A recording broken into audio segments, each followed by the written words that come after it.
I'm a chronic procrastinator. I'm also a business advisor and creative strategist. So when I've got a challenge to work on, I procrastinate. Yet this modern world prizes productivity. I'm always under pressure to be head down, bum up, working hard, making every minute of my life efficient. Who isn't these days?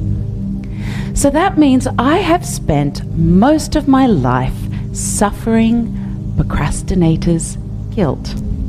Until one day I realized that procrastination is actually essential to my creativity. So now I consider it to be one of my greatest professional assets. So procrastination is simply the act of delaying or putting off doing something. Yet we're taught that it's lazy. It's the enemy of success and achievement. You know what? They've got it all wrong. More and more, the challenges in our lives, businesses, and society demand an innovative approach. This blind focus on productivity is the enemy of innovation and creativity. If we want to be more innovative, we need to spend more time indulging in productive procrastination. Productive procrastination is about using it wisely as a tool. It can actually get us better results if we've got a problem to solve or a creative task to do. Now, the value of procrastination isn't a new concept. It's only quite recently it's come to have such sinful connotations. The ancient Egyptians knew better though, because they had two words for procrastination. The first word meant destructive laziness. And that's the definition most of us tend to associate with procrastination. The second word meant wisely waiting for the right time. I like the second one. Now here's why procrastination is so valuable. Neuroscience has shown that there is so much more going on in our brains when we procrastinate than simply putting off doing something and feeling bad about it. So I'm not a neuroscientist. I'm an expert procrastinator. So I'll describe the science the way I experience it. So when we put off doing something, we feel guilty about it, don't we? That guilt is essential because it makes sure that that task stays on our minds, which activates the supersonic jigsaw puzzle. This puzzle process goes on in our brains at supersonic speed, almost at a subconscious level. Everything we see, hear, read, and experience becomes a potential piece of that jigsaw. In the back of our minds, we're rapidly examining every little piece, turning them around, trying to find some common shapes or themes that might fit our puzzle. Some pieces might be thrown away as irrelevant. Others might be set aside in case they fit a part of the puzzle somehow. Until at last we find a crucial piece. And once that piece slots into our puzzle, all of a sudden we start to see the entire picture in the form of a new idea or a strategy, or maybe just the perfect turn of phrase. And from there, all the pieces of our supersonic jigsaw puzzle start to come together. Have you ever put off doing something until the very last minute? Me too. And then been amazed at how it turns out so much better than you thought it would? That's because the supersonic jigsaw puzzle's been working for you behind the scenes. Procrastination Procrastination gives our brains time to play, to examine those random bits of information, see what value can be extracted, and to spark ideas. The ideas that percolate with procrastination are likely to be far more creative and get us better results than if we simply churn out a task in as little time as possible.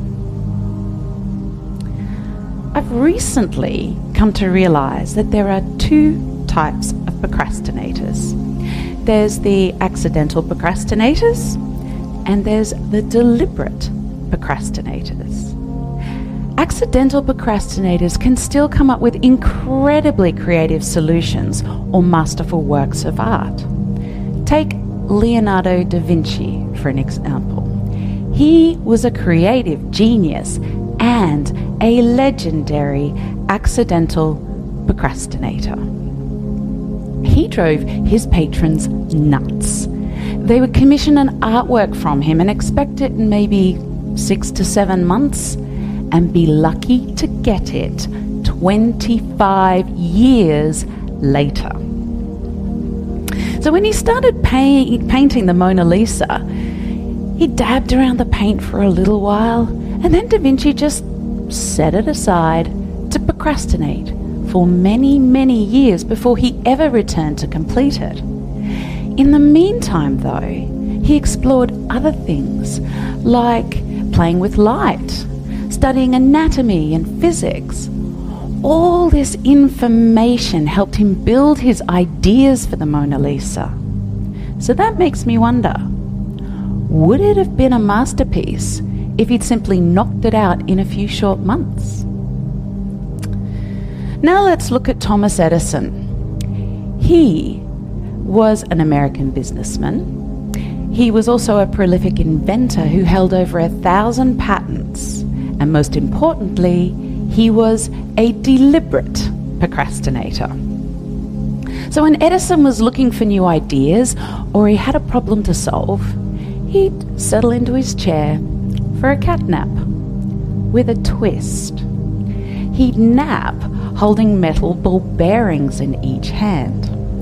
And as he drifted off into a doze, his mind would swirl around his challenges and the supersonic jigsaw puzzle would kick into high gear. If he started to glide into a deeper sleep, his hands would drop the ball bearings into a metal tray below and the noise would wake him up. As soon as he woke, he'd write down everything that was on his mind to capture his ideas. Edison wasn't the only deliberate procrastinator to do this. Salvador Dali, Aristotle, and many other creative geniuses understood the value of snoozing on the job. I'm not so sure so many employers are sympathetic, though. Now, so far, I've used some examples from long ago, and that begs the question, does the value of procrastination still hold true today in our productivity-obsessed modern world? It does. So much so that some corporations actively create environments to encourage it. Innovative companies like Flickr and Livefire foster play at work through encouraging games and having ping pong tables at the office. Now, on the surface of it, it might just look like a way to create fun, funky workplaces to attract talent. Yet play fuels productive procrastination.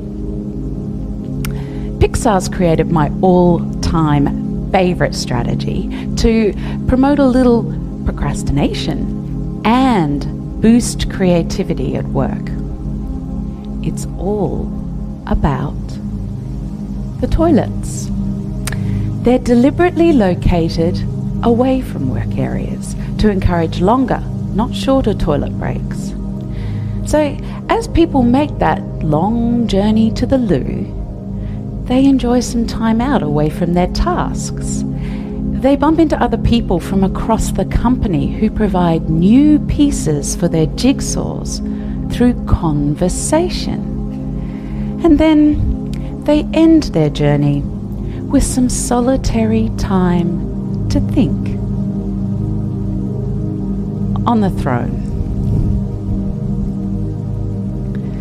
That small amount of peaceful aloneness gives their brains time to pull together all the pieces of their supersonic jigsaw puzzle. Now, it can seem counterintuitive to encourage procrastination at work. Surely, if people spend more time procrastinating, then productivity will go down, and so will profits.